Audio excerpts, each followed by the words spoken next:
Hello and welcome to All in Motion. I am your host, Jake Harrison. Thank you all for taking the time to join us.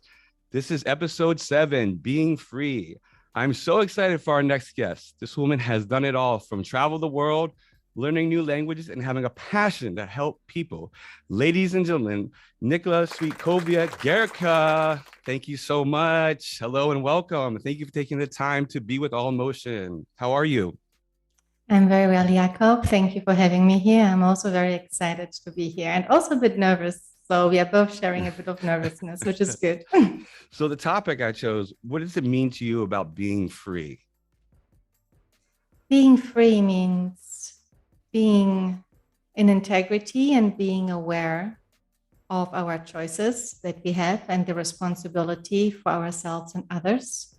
That's free, being aware what is happening. That's being free. Great, appreciate that. And where are you from? I am originally from Germany, but to go a bit more before, my parents come from Poland and Russia, and they were refugees in the Cold War. And so I was made in Poland and then delivered in Germany because they were escaping the regime. So what do you do for a living? I am a sexual and couple counselor. I am also a mediator. I worked in dolphin assistant therapy programs globally, but since COVID, our facilities closed down. So right now we are designing more of an interspecies communication program regarding whales, dolphins, and humans. So, and I'm also an artist. So I am like named, some people call me the connectress because I connect a lot of platforms and worlds. And yeah, so that's what I'm doing for a living. I like that. Can you speak about your company? I did the research about body crystals and just go in a little bit of detail about what that is and how you started that and what it is today and what it means to you.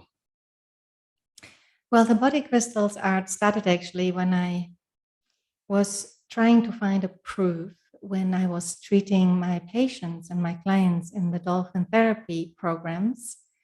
And I read a book in the 90s, I think 1994, Dr. Emoto released a book regarding the crystals of water, water crystals. And that inspired me. It's like, wow, water is so intelligent. And it shows you if you're in a good state or not a good state, etc. The crystals show you a different state of being and you can see it. So I had my clients, my patients, and most of them, they're drooling because they are disabled or having issues. So I had this excess of all this drool from my patients. And I thought, well, it's also water. So what if I would collect the saliva of the patient before the session, the therapy session, and after, and see if there's any difference in the pattern, how the crystals crystallize under the microscope. And there was a difference. The crystals before were more random and more like fractured. And after the session, they were more like organized and organic and floral almost. So I was like, that's amazing. So I went deeper, of course, and how it is in relations with other, and they were, of course, parents and siblings. So then it started to become collecting all of their saliva and seeing if you can just see by the crystallization if it's a family. And no, it doesn't show that the family, it's like the same crystallization by everyone, but we were like playing around with it. So I came into the awareness that we are so beautiful within. Why not share the beauty which we have within to us to witness? We talk about the inner beauty, about our values, our character, but also the treasures we hold within in our fluids with our crystals. So it just developed very organically since then that I kept getting people asking, hey, can you make a portrait of my saliva or my tears of grief or joy or whatever? And then it just kept unfolding since then. And now it's a very successful business. I'm very happy that people can connect with their inner beauties simply by seeing it on the wall.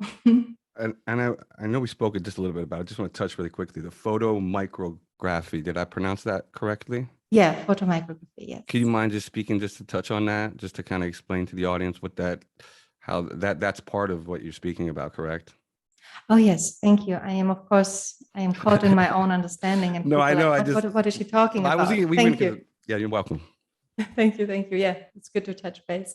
So micro photography is something you have a microscope. Imagine you have a microscope like in the school, and you put specimens underneath, like this little glass trays, put it under a microscope to see what is there to be seen.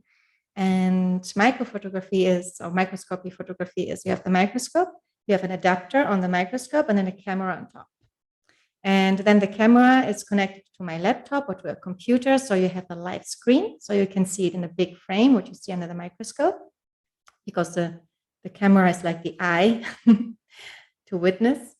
And then I can see it on the big screen, and I can serve while I move the microscope with the little wheels. I can surf through the galaxy of a teardrop or of a drool or of a kiss of my clients, and then I can just capture their inner beauty. Is that well explained, Jakob? I hope it's good Yes. enough. Yes, it is. Okay, so next I want to try to understand. We weren't going to bring it up, but I'd like to touch on it because it's amazing what I read about the 18 years that you did spend on a dolphin and whale programs around the world. Can you speak briefly about that? Well, briefly, I do my best. No, I know. I do my best. No, it's just so amazing to me, and I just think the audience should definitely know because it's amazing. It is very, it's actually how everything started, right? The passion for the cetaceans, or we call them also the humans of the sea, the dolphins and whales, mammals of the ocean. Um, they have a very, they have something which I can't describe. Doesn't matter where I go in the world, doesn't matter where the people come from, what background, what religion, what status. When you say just the word dolphin, or even just the outlines, a sketch of a dolphin, or some shape, people react in a way where they don't react to any other animal. It's just something magical about them. So the work I started doing is realizing that there is a connection beyond words. There is something, a universal language, which is reaching without having to explain stuff. Like you don't have to explain what a dolphin is, what the dolphin does or doesn't. There's just this immediate attraction to those creatures. So I went, the only way how I could actually work with dolphins is by learning different languages. And I knew already 3 languages. I knew Polish, German, and Russian because of my upbringing. And then the facilities I applied to become a dolphin therapist, I was 12 years of age then.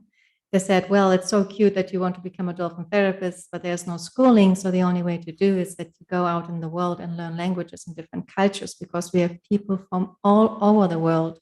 And to be able to connect, you have to understand their different upbringing and cultures. So this is the first step of healing, really connecting with the people where they come from, being able to receive them who they are and not project your own culture on them. And I'm like, wow, that's deep. I like it. And then with 16 years of age, I left home because of several reasons. And I was like, okay, I do everything I can. I was so committed. So I became a dolphin therapist. And that means traveling the world, learning languages. I didn't go to college because it was no purpose. I said, there's no education, no, no university, nothing to teach it. It's just learning by doing. So I'm like, okay, I just invest my time in learning the cultures, the languages, and collecting the experience of life, which is, I mean, life is the university, right? We have everything we have to learn is always given in life, every moment. So I continued the journey, and then I realized that there's much more to it than dolphin therapy. There's much more than just helping other people, which was my primary goal, help other people. And I realized on the journey that it is not just helping other people, it's helping other cultures. For instance, I was in Dubai working there for half a year in the dolphin program. And then I wanted to go to Eilat, Israel. I've been. And I was very ignorant then that there was a political issue. I didn't know that the Arabic cultures with the Israeli cultures, they were like, it was 18 years ago, they had a lot of stuff to cope with. And So in my ignorance, I tried to email Eilat and I couldn't email. And I was wondering, why can't I email from Dubai to Eilat? And then I realized with IL in the end, it's blocked.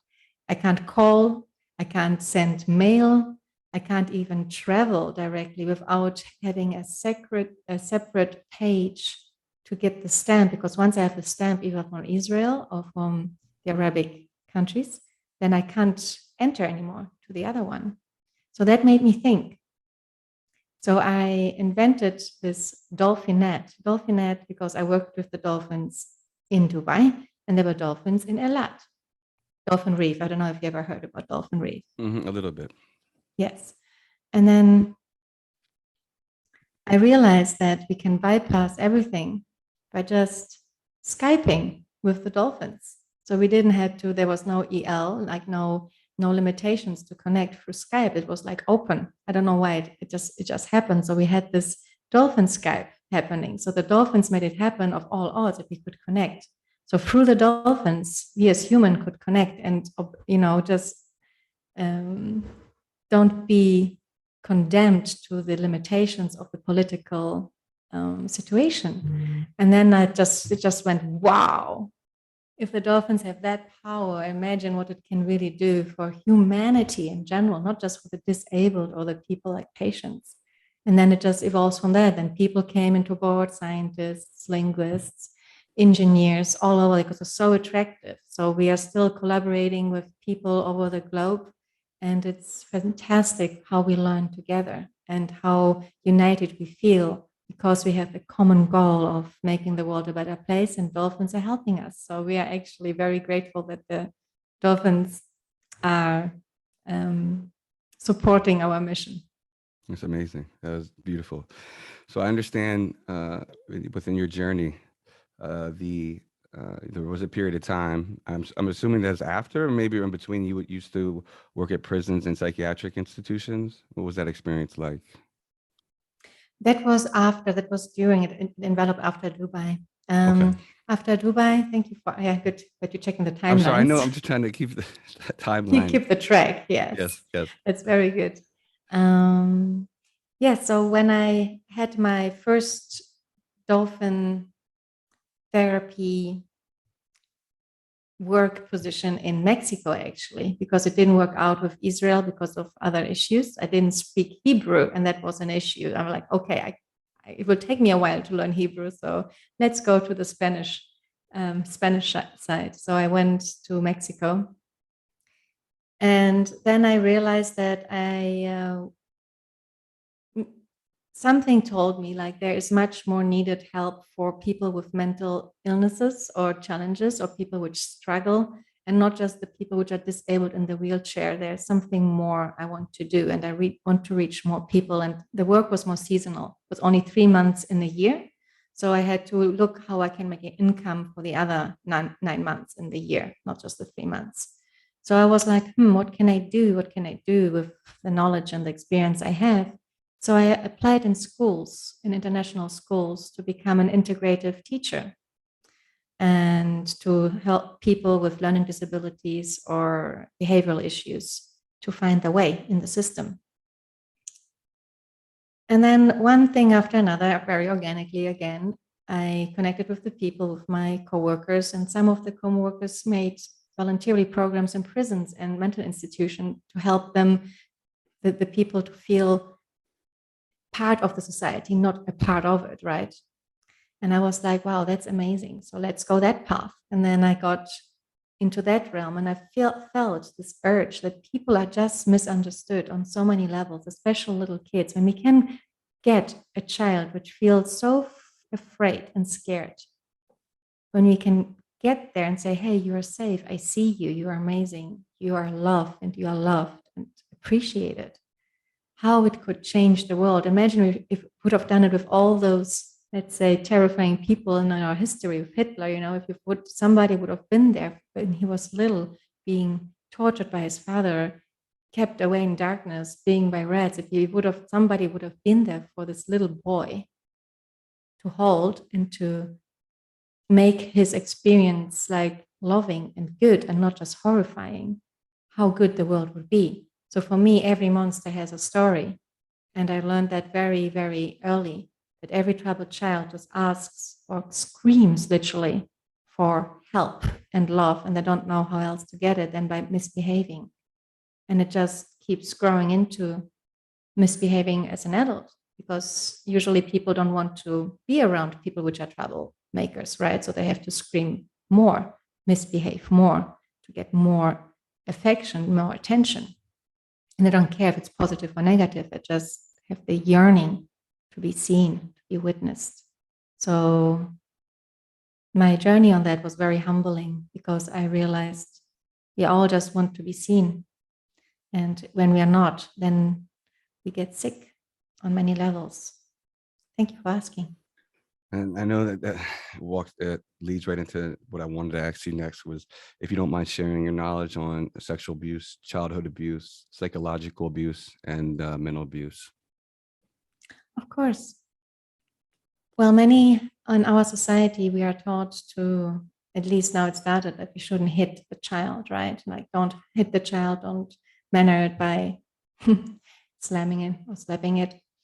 But we're not told about the psychological abuse, right? So sometimes as a child, I had, maybe it sounds twisted what I say now, but I had the honor to experience the full plate of abuse you could have. I had psychological abuse, physical abuse, sexual abuse. And so I am very rich, very wealthy in those experiences, which made me the person who I am. Of course, somebody would say, would you ever, if you could change your past, would you?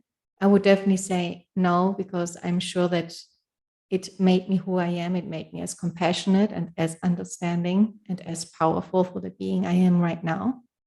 And people resonate with that, because when you haven't gone through hell, if you don't know how hell is, how can you visit people which are in hell as well? So you somehow, in the way, hell became home for me. So I'm very relaxed when I'm surrounded by hell or people which are going through hell, because I know I made it. And it's like I'm not scared of it. So the sexual abuse, was definitely something which is still part of my journey, and I'm still healing for it. This is why I became a couple and sexual counselor, because usually we become what we want to heal in ourselves. And it's a beautiful journey. It's actually I'm much more mindful than many other people about what connection is, what tantra is, what sex is. I also offer workshops, tantric workshops, and people are just like so in awe that simply breathing is making love with existence. Simply by inhaling the air, we are taking the entire existence inside of us. And by exhaling, we give ourselves to existence. So simply that's already sex, that's lovemaking, simply breathing. And how many people of us do it mindfully?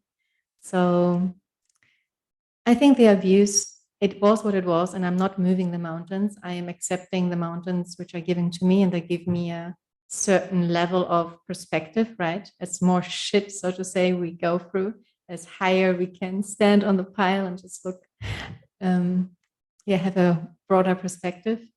And it is very important that we create a system, a supporting system of people which are saying, hey, I'm here for you. And I know you went through shit, and it's okay. Me too.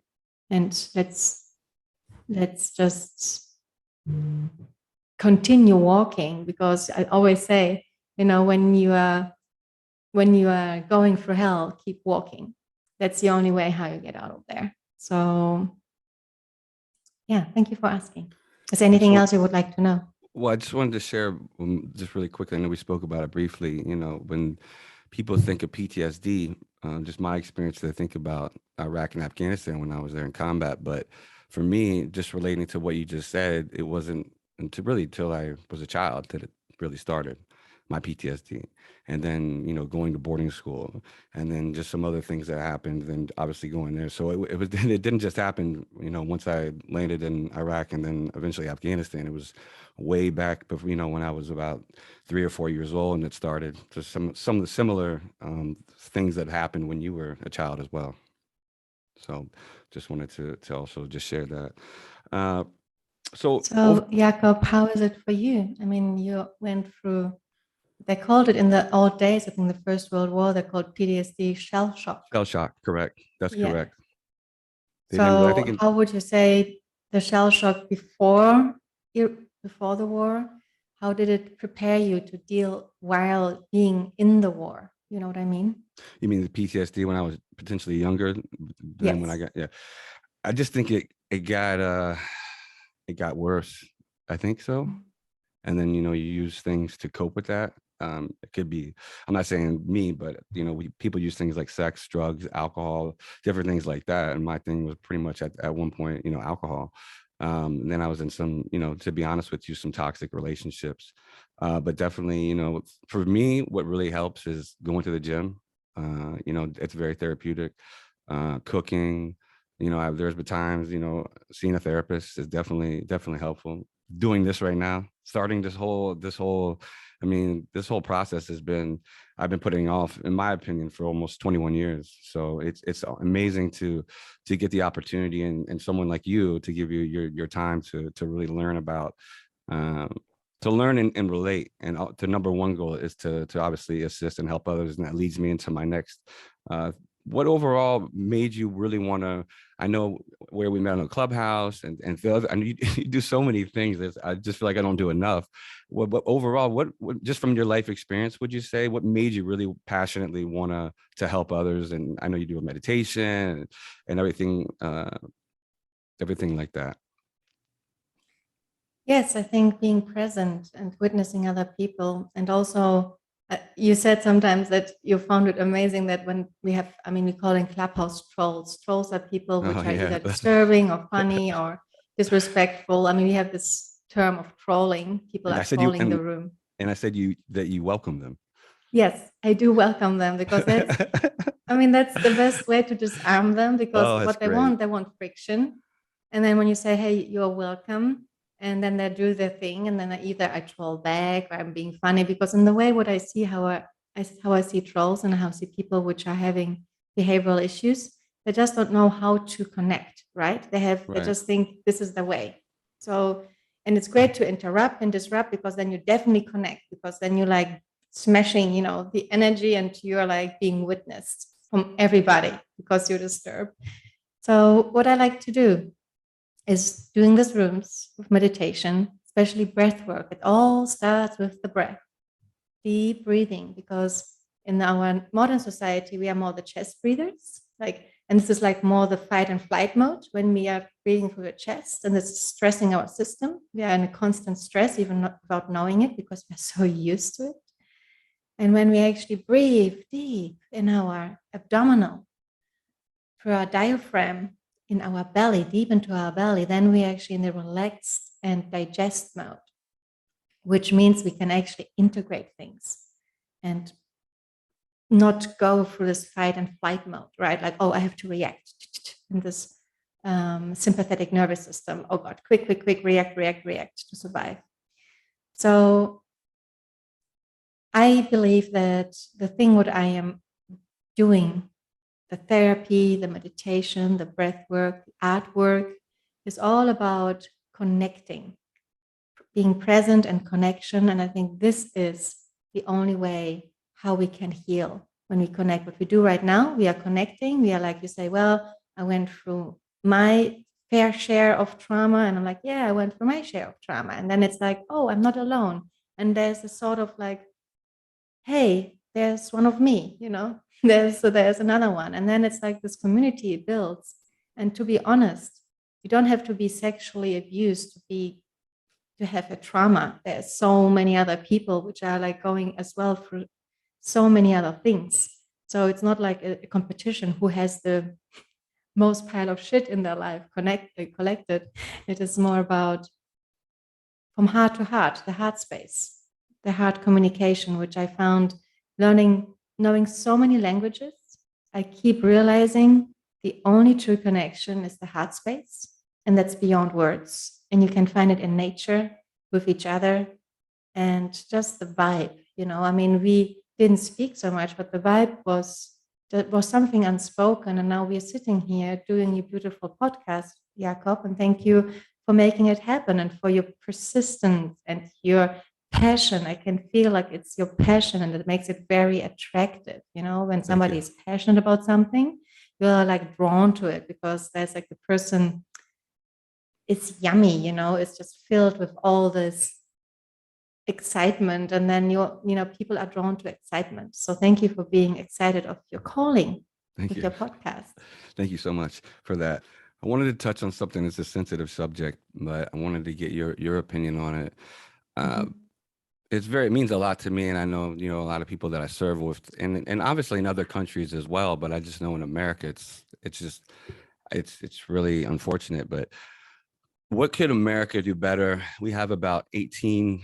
The last time I checked, since 2020, 2021, the statistics, 18 to 20 service members. That could be the Air Force, the Army, the Navy, or the Marine Corps. Maybe even the Coast Guard, but they really don't serve any type of combat zone. What would you say to lower? What could the VA or different organizations do to lower that rate? I know it's a loaded question. I know, but I know we didn't speak about that, but I would like to get your take and your opinion on that. Definitely connection and presence, which it's generally a disease in all our dis-ease. In our culture, especially in the Western culture, we are very disconnected from each other. We believe that we are alone and we have to figure out things alone. Very competitive. The competitive nature of our Western upbringing causes a lot of mental sicknesses and the shame of asking for help. The shame to ask for help, to be the strong one, to be successful, to be perfect. That's actually the biggest disease of all, that we're not asking out for help, that we always try to be the hero or the heroine for others and hide our shame, hide our weaknesses and insecurities. And then we isolate each other more and more. So I would say, first of all, presence and connection, being able to ask for help, being able to be truthful. Hey, I'm not doing so well. Do you have advice, or can you help me? Or can I, what are your ideas? Tell me your perspective on it. Or just being more open with our struggles. That's a huge, huge one. And I know it sounds like a fairy tale, but I am seeing it. It's slowly happening. People are losing their pride. People are like more aware that we need each other and we are a community. And community is therefore that we support each other, and everybody of us has weaker moments, stronger moments. So a sense of community, that would be a big thing, knowing that we are there for each other and that we're not alone. What do you think, Jakob? Yes, I believe, it hits home for me personally through my family, but definitely in general, there's a lot of, I know, just service members that's one thing we do. We isolate, because you think about it, and we go over or around each other all the time, and then we get home. Some of us have families, but I was lucky enough back in May to go to the Bible Museum. There's an organization that was formed by some Marines that basically do that, and in honor for being there. And that's what it's the biggest thing, is the PTSD. And if we, not to get into it, but if we look at unfortunately the Vietnam War, and in other countries as well too, not just America, but in the Vietnam War, the biggest thing was vets coming home not just with shell shock, but they were addicted and hooked on heroin. And then unfortunately in our country we have, it's just crazy to me how we look on our street, you see, unfortunately, you still see Vietnam veterans that are homeless. It's really unfortunate. Yes, and this is another thing of pride, that we don't have a sense of community. People serve the country and are broken after, right? Because people, it's just like, I can't even imagine what you went through with seeing your friends die and, being shot, almost like you shared this near-death experience, that you actually went and came back. So there's a lot of stuff where if you would dare to say, hey, I'm going through some severe challenges here, and I need somebody. The fear of saying I need, it's like so unattractive, right? We are like having this, oh, a person is needy, But yes, we are all in need of connection. So what you say, having your comrades or your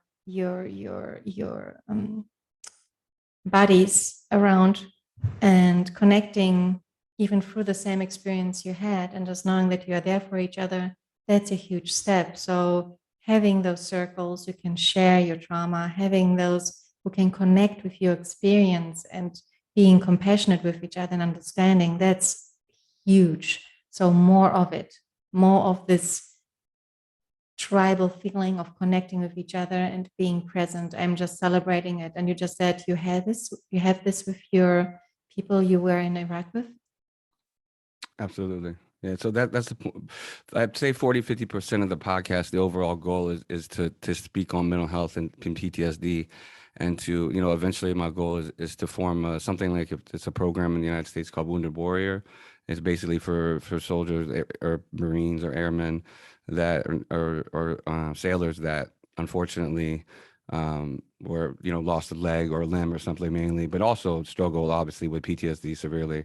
But no, I would like to do my own organization, and eventually that'd be a goal of just mainly just not mainly PTSD, but just overall, like if they obviously um, either lost a limb or things of that nature as well. So definitely.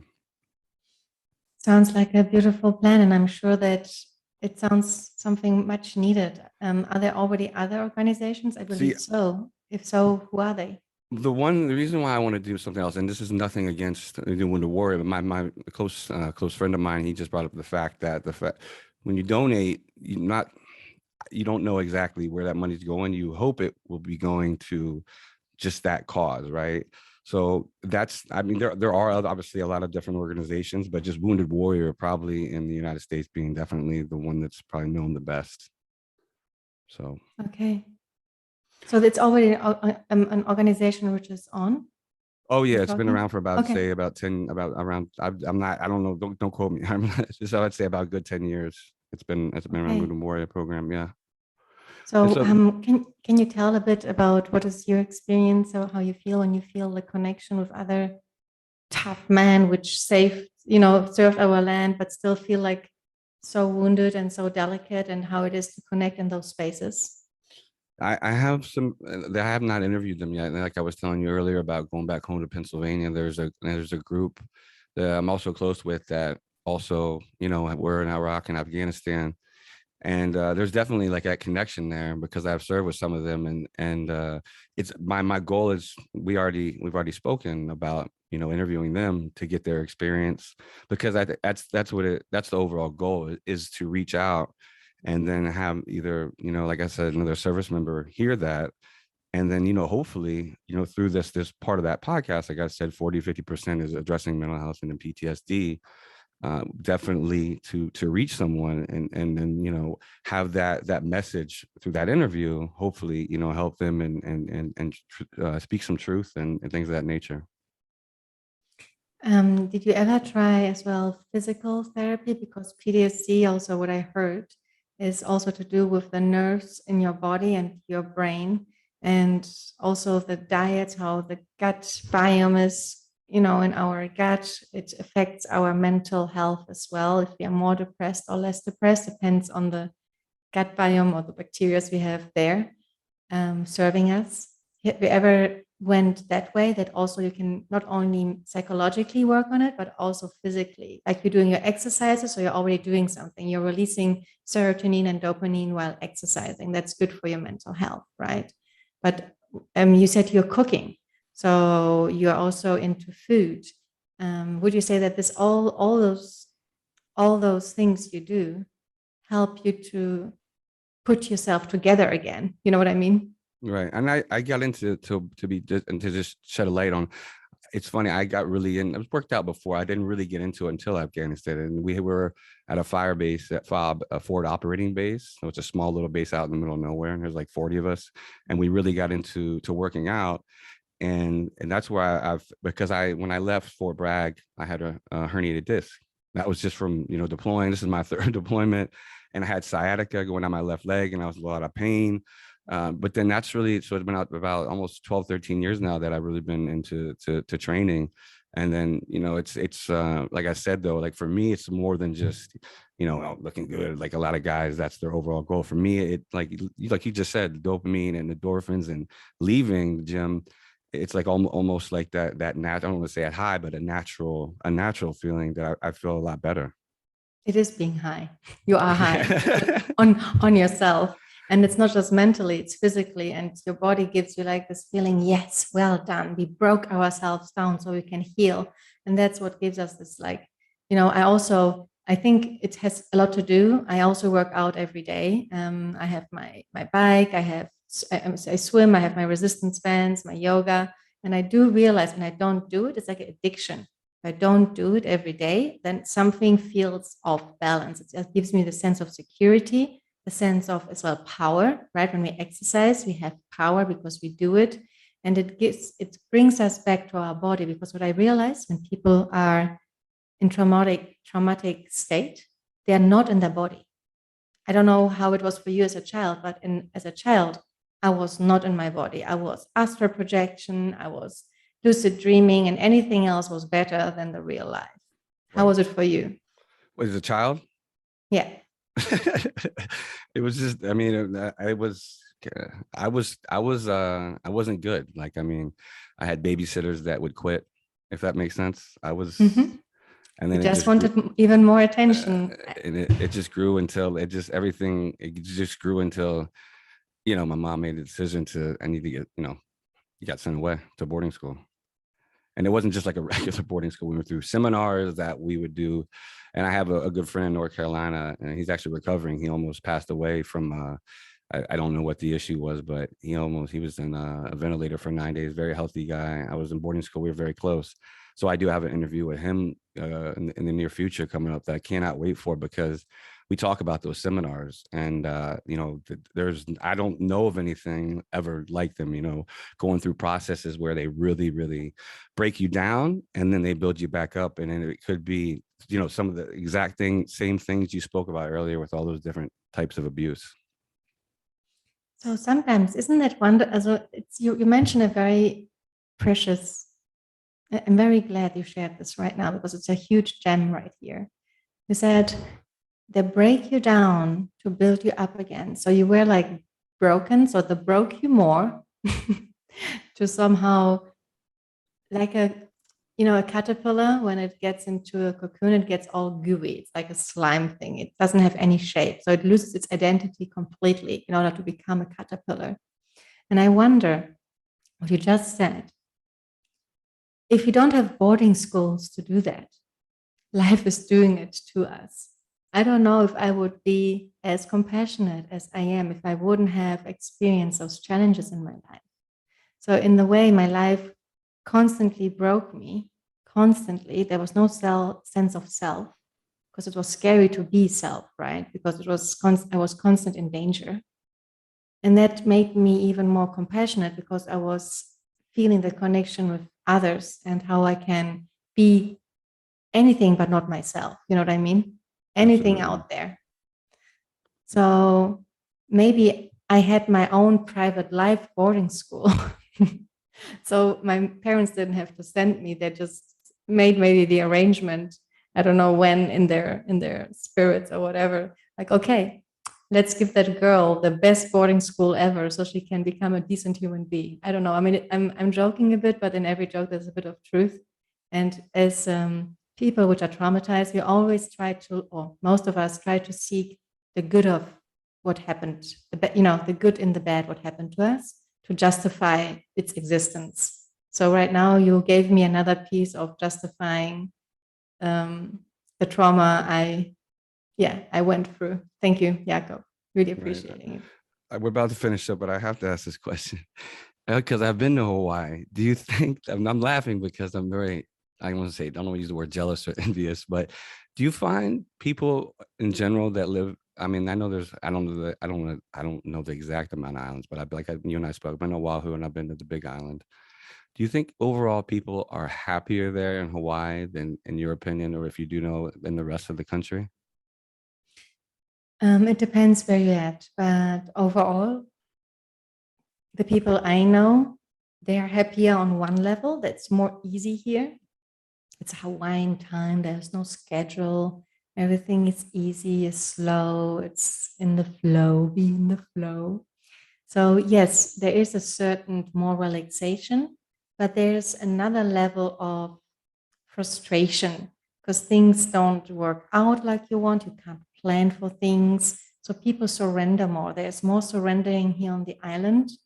I'm a rare species here. I'm German, so I'm always on time, and it sometimes irritates people. I'm sharp on time. When my clients come, I'm like ready, and they just come 15 minutes later, and I'm like, I have another client coming, so we have just 45 minutes now. And they're like, what? I'm like, yeah. I mean, this is how it is. Just be on time. So sometimes people are feeling a bit stressed out when you are too rigid, too structured. So and especially the locals are not happy here. The locals are the people which, been here before the white people, before the Americans. So there is definitely a lot of charge against the howlies. The howlies means the chest breathers. So I would not say that Hawaii is more relaxed. It just depends with who you surround yourself with. When you are, as a white person like me, around the locals, I can feel that they are feeling like I am the bad person taking their land and taking their privileges as not a local. So I would say it just shifts. It's a different quality of being relaxed. Maybe you were in Waikiki, I heard, and this is more like the touristy stuff. So this is all designed for, it's all designed to be. But when you go more in the local world, you can feel the rage. I mean, right now when COVID was, there was a moment when my husband and I were like, okay, people standing on the street, the locals, and doing the signal, like, and we take our land back. Wow. We take our land back. And wow, I think it's like everywhere in the world. It depends where you are, but for sure, nature, especially when you have time to enjoy it, does soothe you and makes you more happy. If you want, I can show you the view I have since not only your beautiful face. Well, eventually if we have you back ever, we will do a live video, but right now it's just all audio, but that would be amazing. Oh, okay. But you could do it for me. And yes, of course. I just like, here we go. Hang on. Oh my goodness. Look at this. Wow. I mean, if you're not happy, then I don't know, how you can be happy. That's amazing. Thank you so much for showing me that. Wow. I agree. I'm very grateful. Very, very grateful. Just a few more things and we'll finish up about our time. So overall, what would you say to the audience on if they're really struggling, how they can get help if they're struggling with any type of mental health issues? You mean how they can get help? Yeah, I know we touched on a lot of it, but just out there and like the audience or anyone that's listening, what could they do? Like if they're struggling, like PTSD or bipolar, any type Reach out. Find people which are very much seeking, there are so many, like you say, therapy groups. Maybe even if you don't dare to go out there, use platforms like Clubhouse is a great platform to be heard and to share and to find your tribe, because the AI makes, so there's many, you can use even Facebook, people use Facebook or other platforms, but for sure, it's good to get personal connection. Some people, when I have PTSD, they're afraid of connecting because they're so overwhelmed with a lot of things. So it's good to start with social media, and through that, it can evolve. You can find a person you resonate with. Maybe you, when you go, maybe you just find, the person is just living next village or next city, or maybe in the same city, and then you just build the confidence to reach out and to connect and just have the courage to say, I am not well. I need help. I wish help. I want support. Please, I am not in a good state. And that people usually want to help. I have never experienced, when I came from the space of challenge, when I was saying it, that somebody rejected me. Never happened. I don't know why we brought up like that, but we believe asking for help is very highly unattractive. But actually every person, every decent human being wants to help, wants to be of service. So dare to speak up, dare to share, have the courage to share what's happening in your life, and you will be surprised, so surprised, how are people there supporting you and helping you through the process. Appreciate it. And lastly, and then we're gonna finish up. How can people, if you like to share, reach out to you or any of the different organizations that you have that you work for? Oh, you mean how they can reach me personally or the Reach you organization? personally, or any any other services that you have, or I know there's different things that you do. If they would like to reach you directly, or I know you have the the your company as well. Well, body crystals aren't words. It's you can go on the website and there is an email. I think it's called bodycrystalsart@gmail.com, but also maybe an easier email to reach me. It's connectress Nicola with connectress with double S and double N, Nicola@gmail.com. And this is usually for my clients as my counseling work and mediator work. So if you want to reach out, you can reach out, and I am more willing. We can make appointments, and we are sometimes can create groups as well if people feel comfortable more in the group, or just have a one-to-one session. It all depends of what we need. Well, Nicola, thank you so much for stopping by All Emotion. It was a pleasure having you on, and we look forward to potentially having you back. It was amazing. Please be sure to follow All Emotion Podcast on Instagram, YouTube, and Spotify. You can also follow all of our episodes and content at Linktree at All Emotion Podcast. Also, please sign up for our new emailing list at the top of our Linktree. Thank you for listening. Again, I am Jake Harrison. Take care.